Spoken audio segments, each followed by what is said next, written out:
Hai, Assalamualaikum warahmatullahi wabarakatuh kepada semua pendengar-pendengar setia channel Hang Kebun. Apa khabar? So, hari ini saya ingin berkongsi satu topik, iaitu topik Kantan. Ini topik ketiga. Setelah yang pertama saya review tentang aplikasi AgriNest. Topik kedua saya bercerita tentang review di Pasu Crafted yang terletak di The Link, Kuala Lumpur. Dan hari ini saya akan berkongsi mengenai satu topik yang agak menarik, iaitu Kantan. Ya, seperti yang kita ketahui, Kantan ini merupakan salah satu daripada bahan yang diperlukan dalam masakan asam pedas, masakan untuk buat kerabu,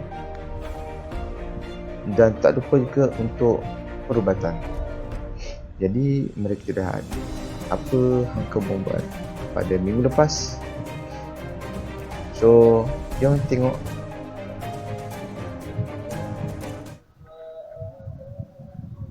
Hai kawan, so hari ini inilah gambaran di mana Hang Kebun melakukan kerja pada minggu lepas, iaitu membersihkan laman kebun di bahagian belakang. Ini adalah pokok bunga kantan yang berwarna pink. Bunga kantan ada dua jenis, satu yang berwarna merah dan satu berwarna pink. So, ini adalah yang berwarna pink, dan ini pula adalah rhizome di atas pokok, di atas tanah. So, kalau melihat ke sini, banyak rumpun-rumpun yang berada di sekeliling. Daun nampak sihat tu. So, hari ini Hang Kebun akan melakukan aktiviti membersihkan laman. Jadi, untuk memberikan kesihatan yang sihat kepada bunga kantan, jadi Hang Kebun akan membersihkan segala pohon-pohon tua. Yang tua kita potong dahannya dan kita buang. Kita gemburkan tanah-tanah. Kita tengok tanah yang mana keras kita gemburkan. Kita cabutkan rumput-rumput liar dan kita buang ke tepi. Pastikan kita menggunakan tools yang betul, ya. So, untuk alih tahan kali ini, Hang Kebun menggunakan tools parang kontot dan gergaji pendek. Biasalah sedang melakukan kerja tu, datang jiran menyapa dan kami bercerita mengenai isu-isu terkini lah. Kan, macam-macam. Biasalah, sambil-sambil tu boleh kita berbincang, boleh menghilangkan penat. Jadi, setelah hilang penat, kita pun sambungkan kerja. Setelah kita buang sampah-sampah, setelah kita potong bahan-bahan buangan, kita buang sampah tu di suatu tempat yang telah khas untuk pembuangan sampah. Jangan bakar, ya, sampah ni. Kita boleh buat kompos. So, nanti maybe kemudian hari Hang Kebun akan tunjukkan bagaimana untuk membuat kompos. So, kita boleh gunakan gerobok, atau orang panggil jebak, atau orang panggil cop, untuk mengebur tanah. Yang pertama, kita geburkan tanah, dan seterusnya kita masukkan baja di dalamnya. So, dalam kat sini, baja yang saya gunakan adalah baja kopi. Jika kita cakap saja baja kopi, dia akan berikan baja kopi. So, bila kita telah menggunakan baja, kita kena siram, kan? Jadi, untuk memberikan kesegaran kepada pokok itu supaya dapat menyerap dengan pantas baja-baja tersebut. Jadi, fungsi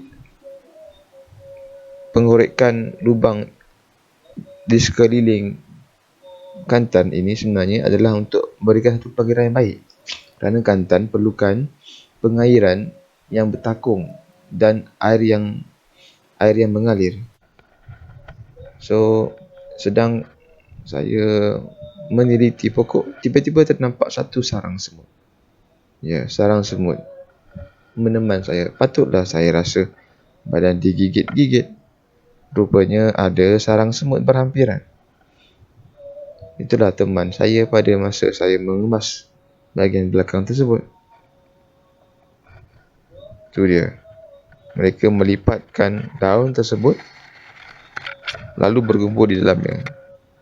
Saya tidak berani memegangnya. Boleh jadi demam saya jika digigit olehnya. Walaupun ia kecil tapi dia gagah. Kan? So, jika terlihat di bahagian bawah, banyak pokok sudah dibuang, jadi agak bersih lah. Senang untuk tumbesaran pokok kantan. So, proses seterusnya ialah hasilnya hari ini adalah akar-akar dibuang. Kan? Untuk ditanam lebih banyak pokok lagi.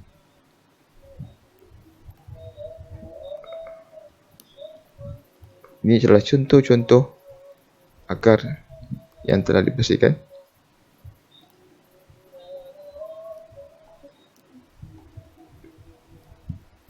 Jadi tidak perlu kita membuang masa untuk membeli di kedai-kedai. Kita boleh buat sendiri, tanam sendiri. Akar-akar itu boleh kita proses dan kita tanam di tempat baru. Kerana kantan menggunakan rhizome untuk hidup.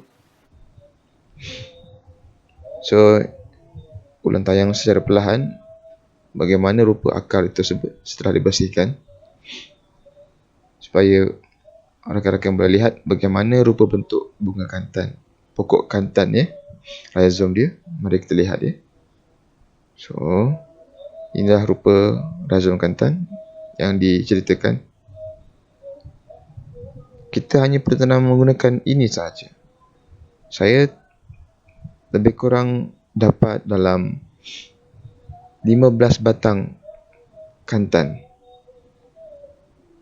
So, maksud dia 15 kantan, kita boleh dapat banyak lagi bunga kantan. Jadi, agak ekonomi. Begitulah bagaimana kita untuk menanam pokok kantan daripada rhizome kantan. So, menarik aktiviti pada petang minggu lepas. Kawan-kawan ingin mencuba, boleh mencuba untuk kesihatan dan juga untuk ekonomi sampingan kita. So, ini adalah rupa kantan yang telah dibuang, dibersihkan. 1, 2, 3, 4, 5, 6, 7, 8, 9, 10, 1000. Banyak tu tuan-tuan. Kita boleh tanam di rumah. Atau ada di halaman rumah kita, atau boleh tanam di dalam pasu. Dan di pasu itu besar dan luas. Bunga kantan pun dah terlekat satu. So, ini adalah salah satu hasil sampingan ya, itu cacing. Saat saya sedang mengorek, saya dapat cacing banyak. Jadi saya kumpulkan cacing tersebut untuk dimasukkan ke dalam pasu. Ingat tahu tuan-tuan, pasu cacing ini sebenarnya ejen pengudaraan tanah kita. Jadi bila mereka bergerak, mereka akan menghasilkan pengudaraan di bawah tanah. Jadi seterusnya dapat menjadikan di dalam tanah kita ruang-ruang rongga untuk pengudaraan yang baik. Nampak tuan-tuan, dia nak lari tu. Dia tak tahan panas lah tu. Cacing kepanasan, agaknya inilah tadi simpul bahasa datangnya. Cacing kepanasan. Dia tak boleh lari tu. Okey. Seterusnya cacing tersebut saya akan masukkan ke dalam botol sebelum dimasukkan ke dalam pasu di rumah. So, hasil ketiga ialah pokok pegaga. Pegaga, seperti mana yang tuan-tuan tahu, pegaga banyak dia punya khasiat dia. Kosmetik pun ada memakainya. Nama saintifik Centella asiatica. Ia tumbuh di atas permukaan tanah dan ia tumbuh liar di belakang laman saya. Jadi menarik untuk ditanam kerana dia tumbuh liar. Kita cuba cari di mana dia. Kita explore kat mana dia dah pergi. Oh, di sini. Kita tengok macam mana saya dapat dia punya akar dia. Kita korek tanah di mana dia tumbuh melata di atas tanah. Yang ini kawasan dia agak lembap, tapi boleh dijajaki lah. So kita korek bahagian bawah. Boleh nampak tu daun-daun kering sebagai baja, dan juga tanah yang lembap. Kita tarik keluar rumput-rumput, dan itu rhizome dia. Rhizome dia di mana dia tumbuh.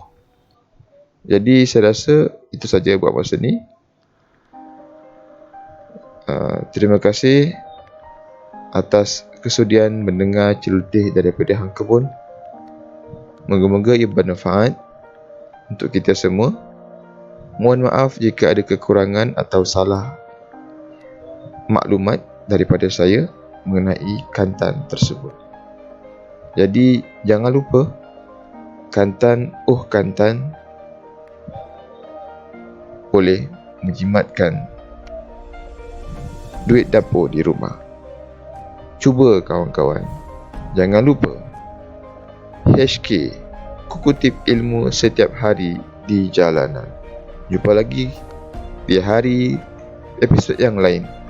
Wassalamualaikum warahmatullahi wabarakatuh. Ingat pokok, ingat Tuhan.